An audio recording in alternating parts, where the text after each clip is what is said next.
Myth or fact? Is it true that eating durians while breastfeeding leads to a stinky baby? No.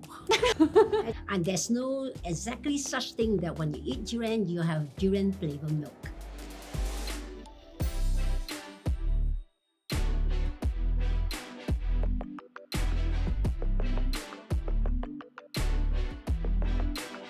Hey everyone, I'm Jerilyn Moon, and thank you so much for joining us on our second Q&A, chatting all things breastfeeding in celebration of World Breastfeeding Week in August, brought to you by Philips Avent and Mothercare.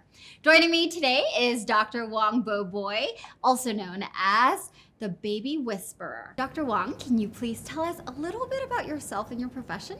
I'm Dr. Wong Boy. I specialize in parentcraft, teaching of a prenatal and postnatal plus baby care. And I have helped more than 500,000 of our parents from UK back to Singapore in the journey. And especially as an international lactation consultant, I involve a lot of studies in helping mothers solving a lot of lactation problems. Thank you. In today's episode, we're separating the myths from the truths. We've gathered questions from Mothercare's community of moms for Dr. Wong to answer for today. Here is our first question.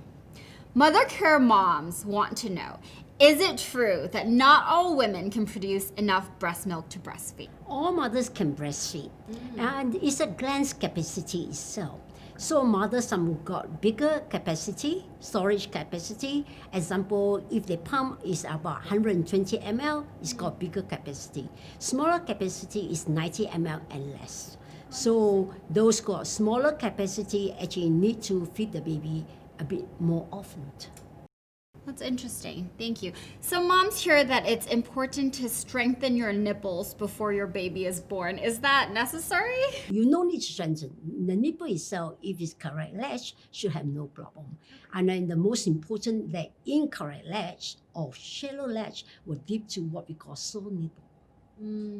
We all hear that breastfeeding can be really challenging, and some moms complain about having sore nipples after breastfeeding. Is it true that breastfeeding can be a really painful process? Not painful, but it's challenging. Yeah. So good knowledge, understanding with good skill and technique, and with the help of everybody around you, especially your husband, and then we should be able to get there at the end. Yeah, that makes sense.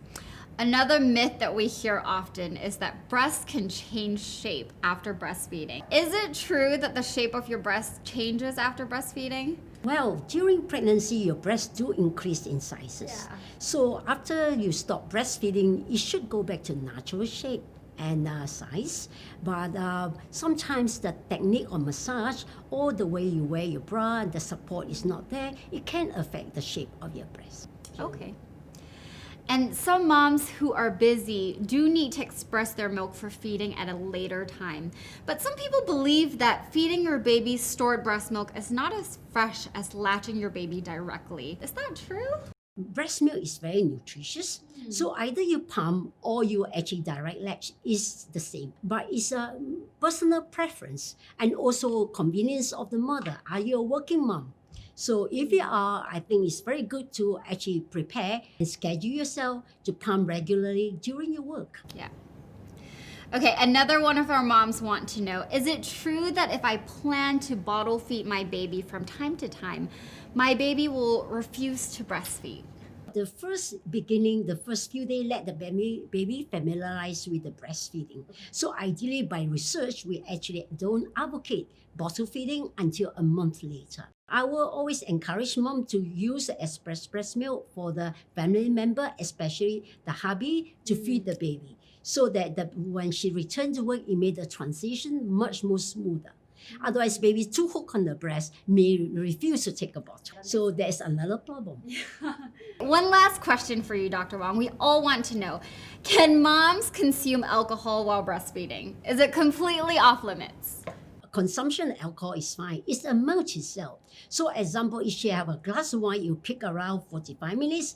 Then after 2 hours, it will actually evaporate by itself or coming down the level. Okay. So enjoy it, but no need to overconsume it. Okay. Well, thank you so much, Dr. Wong, for sharing with us your insights and debunking these common breastfeeding myths. And in line with this year's World Breastfeeding Week, did you know that you can bring your old bottles to any mother care store and receive a voucher for any purchases for Philips Avon bottles? Thank you for joining us, and stay tuned for the next episode of this series where Dr. Wong and I will be discussing an overview of everything moms need to know as they start their breastfeeding journey. Stay tuned. See you guys. Bye.